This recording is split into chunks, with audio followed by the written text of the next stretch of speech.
الصلاۃ والسلام علیکہ نبی اللہ، الصلاۃ والسلام علیکہ حبیب اللہ۔ محترم حضرات، آج کا ہمارا بیان طب نبوی کے حوالے سے ہے۔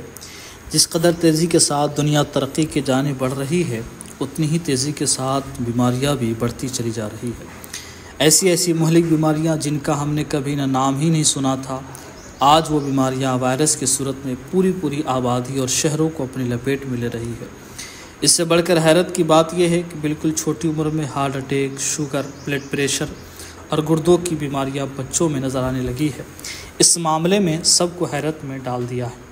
ان بیماریوں کی کثرت سے پھیلنے کی دو بنیادی وجوہات ہیں۔ پہلی وجہ یہ ہے کہ نبی پاک صلی اللہ علیہ وسلم کی تعلیمات سے دوری اور کھانے پینے میں بے احتیاطی، جس کی بنا پر آج پورے معاشرے میں کثرت سے نت نئی بیماریاں پھیلتی جا رہی ہیں۔ اب ہمیں مل کر ان بیماریوں کو روک تھام کے لیے کوئی حل نکالنا چاہیے تاکہ ہمارے مسلمان بھائی ان بیماریوں سے محفوظ رہے۔ اب حدیث کی روشنی میں بیماریوں کے علاج آپ کی خدمت میں آپ کو بتانا چاہتا ہوں، اس کے ذریعے اللہ تبارک و تعالی شفا یاب فرمائے گا۔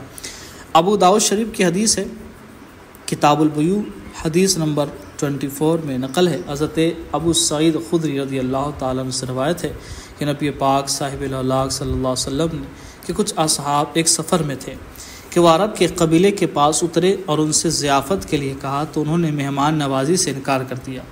پس اس قبیلے کے سردار کو سانپ نے کاٹ لیا۔ انہوں نے ہر ایک چیز سے اس کا علاج کر کے دیکھ لیا، لیکن کسی چیز نے اسے فائدہ نہ دیا۔ ان میں سے بعض لوگوں نے کہا کہ تم لوگوں کے پاس کیوں نہیں جاتے؟ تم لوگ ان لوگوں کے پاس کیوں نہیں جاتے جو تمہارے پاس اترے ہوئے ہیں؟ شاید ان میں سے کسی کے پاس کوئی ایسی چیز ہو جو تمہارے فائدے کے لیے ہو۔ ان میں سے بعض لوگوں نے اصحاب رسول سے کہا کہ ہمارے سردار کو سانپ نے ڈس لیا ہے، ہم نے ہر چیز سے ان کا علاج کر کے دیکھ لیا لیکن کوئی فائدہ حاصل نہ ہوا۔ کیا آپ حضرات میں سے کوئی دم کرنا آتا ہے؟ ان میں سے ایک صحابی نے فرمایا کہ میں دم کر دوں گا، لیکن ہم نے تم لوگوں سے ضیافت کے لیے کہا تھا کہ تم نے انکار کر دیا، لہٰذا میں دم نہیں کروں گا یہاں تک کہ میرے لیے کوئی انعام مقرر کرو۔ پس انہوں نے بکریوں کا ایک ریوڑ انعام کے طور پر مقرر کر دیا۔ پس وہ صحابی اس کے پاس تشریف لے گئے اور سورہ فاتحہ پڑھ کر دم کرتے رہے یہاں تک کہ وہ شفا یاب ہو گیا، جیسے قید سے آزاد ہوا ہو۔ راوی کا بیان ہے کہ انہوں نے جو انعام مقرر کیا تھا وہ پیش کر دیا۔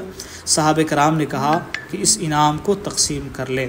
دم کرنے والے صحابی نے کہا ایسا نہ کیجیے، یہاں تک کہ رسول پاک کی بارگاہ میں حاضر ہو کر اس کا حکم دریافت کر لے۔ اگلے روز رسول پاک کی بارگاہ میں حاضر ہوئے اور واقعہ عرض کیا۔ رسول پاک علیہ السلام نے ارشاد فرمایا کہ تمہیں کیسے معلوم ہوا کہ اس کے ساتھ دم کیا جا سکتا ہے؟ تم نے اچھا کیا اور اپنے ساتھ میرا بھی حصہ رکھ لینا۔ اس حدیث پاک سے 3 باتیں معلوم ہوئی۔ ایک تو یہ کہ سورہ فاتحہ ایسی برکت والی سورت ہے کہ اگر کسی بھی مرض پر دم کر کے پڑھی جائے تو وہ مریض شفا یاب ہو جاتا ہے۔ دوسرا فائدہ یہ ہے کہ دم کرنا یہ جائز ہے، جو اس کو ناجائز کہتے ہیں ان کا قول غلط ہے، کیونکہ دم کرنا یہ حدیث پاک سے ثابت ہے۔